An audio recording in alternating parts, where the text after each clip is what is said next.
참미 예수님,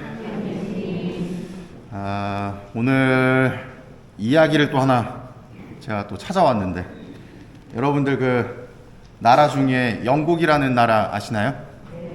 이 축구의 종주국으로 알려진 이 영국. 이 영국은 여러 민족들이 이렇게 섞여 있는 거 혹시 아시나요? 네 개의 민족들이 이제 국가들이 이렇게 연합으로 이루어진 곳인데, 8세기경에는 그 국가들이 아직 이루어지기 전에 아직도 이 치열하게 다툼이 있었던 그런 시기인 것 같아요. 근데 그때에 이 덴마크, 네덜란드 쪽에서 내려온 데인족이라고 하는 민족이 이 영국을 침략하기 시작을 합니다. 이 데인족이라고 이야기를 드리면은 생소하시죠? 저도 잘 모르는데 이렇게 얘기하면 아마 아실 거예요. 이 바이킹이라고 하면 아시나요?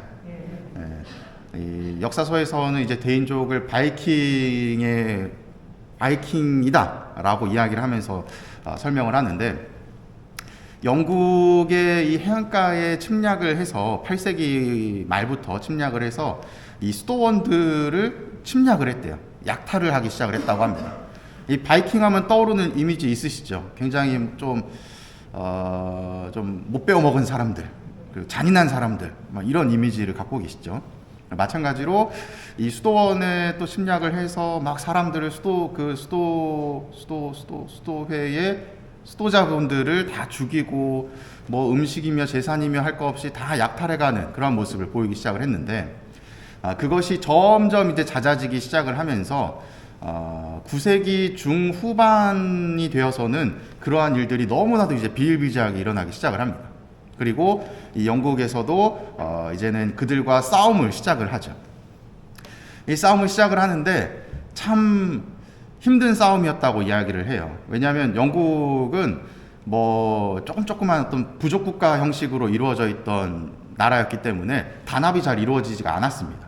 그러다 보니까 바이킹이 와서 침략하면 망하고, 또 옆에서 도와주지 못하고 또 망하고, 이러한 일들이 계속 반복이 됐는데, 그 당시에 이제 알프레드라고 하는 왕이 이제 등극을 했어요.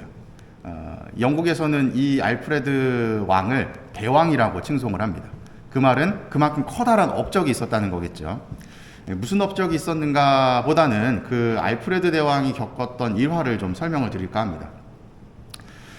이 알프레드 대왕이 이 바이킹이라고 하는 민족, 데인족과의 큰 싸움을 했대요. 큰 전쟁을. 거기서 이겼을까요? 졌을까요? 일단 처음은 졌어요. 그래야 이야기가 되니까. 큰 싸움에서 이제 탁 지고 나서 병사들도 다 자기 살 길 찾아서 막 뿔뿔이 막 흩어지는 상황이었다고 이야기를 합니다. 이 왕도 일단은 살아야 되니까 도망을 쳤죠. 도망을 쳐서 어디로 향했냐면 이 숲속으로 향했다고 해요.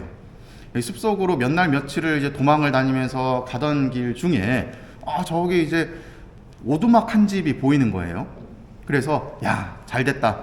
내가 지금 이렇게 배가 고프고 힘드니 저 오두막에 가서 좀 뭐라도 얻어먹어야 되겠다 하고서 오두막으로 이제 향하게 됩니다.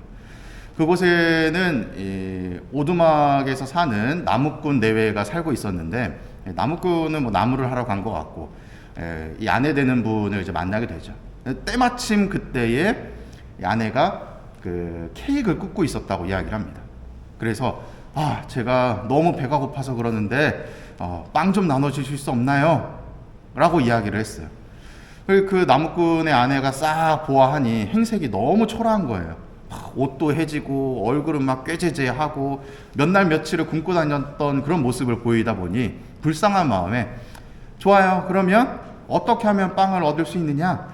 제가 지금 젖을 짜러 가야 되니까 젖을 짜러 간 그 사이에 이 빵이 타지 않도록 잘 지켜봐 주세요 하고 이제 소젖을 짜러 길을 떠납니다. 알프레드 왕은 화로 앞에서 그 빵이 구워지는 것을 이렇게 가만히 이제 지켜보고 있었죠. 보면서 빵을 잘 뒤집어 주기만 하면 되는 거였어요. 근데 이 알프레드 대왕은 순간 고민에 휩싸이는 거예요. 내가 지금 이 빵을 보고 있는 이 순간에 무슨 생각을 했냐면, 내가 앞으로 전쟁에서 이기기 위해서는 어떻게 해야 될까? 어떻게 병사들을 다시 모아야 될까?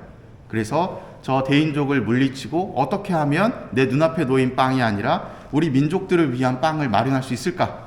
거기에 대해서 이제 고민을 하게 됩니다. 그리고 얼마 뒤에 이 나무꾼의 아내가 오두막으로 돌아오고 무엇을 발견했을까요? 새카맣게 탄 빵을 발견하게 되는 거예요. 그러면서 무슨 이야기를 했느냐?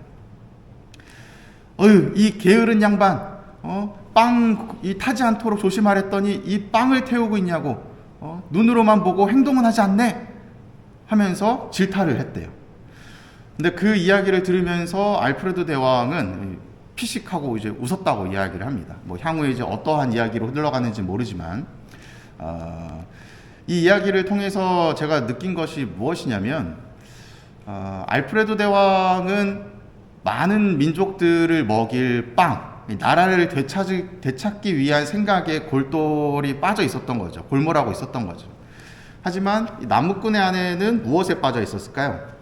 지금 당장 내 눈앞에 있는 빵만을 바라보고 있었던 것이죠. 더 많은 것들을, 더 커다란 것들을 생각하는 알프레도 대왕을 이 나무꾼의 아내는 생각하지 못했던 겁니다. 오늘 복음에 나오는 이 안식일법의 병을 고치는 예수님의 모습이 이와 같지 않나 생각을 해봐요. 안식일에 오늘 복음에서 논쟁하고 있는 부분을 살펴보면 사람을 살리는 것이 중요하냐 아니면 안식일법을 지키는 것이 중요하냐, 이 선과 악이 중요한 것이냐 아니면 율법에 지키느냐 지키지 않느냐가 중요한 그런 논쟁이 이루어지고 있습니다. 뭐가 더 중요할까요? 율법을 지키는 게 중요할까요? 아니면 선과 악을 지키는 것이 더 중요할까요? 선과 악에서 선을 지키는 것이 더 중요하겠죠. 우리도 알게 모르게 이렇게 바로 눈앞에 있는 것에만 현혹되어서 더 커다란 것을 놓치고 있는 경우들이 많이 있으실 겁니다.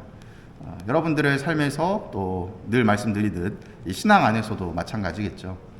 우리는 눈앞에 보이는 신앙생활이 아니라 눈 앞 너머에, 그 너머에 있는 신앙생활을 쫓아 살아가고 있습니다.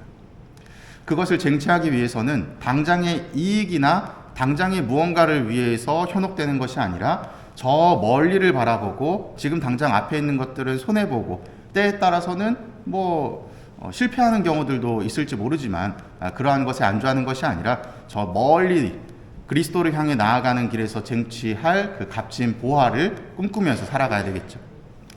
여러분들 또한 그러한 분들이 되셨으면 좋겠습니다. 오늘 일독서의 히브리서 말씀의 16절에 보면 이런 말씀이 있죠. 그분께서는 육적인 혈통과 관련된 율법 규정이 아니라 불멸하는 생명의 힘에 따라 사제가 되셨습니다. 육적인 혈통과 율법이 아니라 이 생명의 힘에 기댈 수 있는 신앙생활을 이어나가시면 좋겠습니다. 사랑합니다.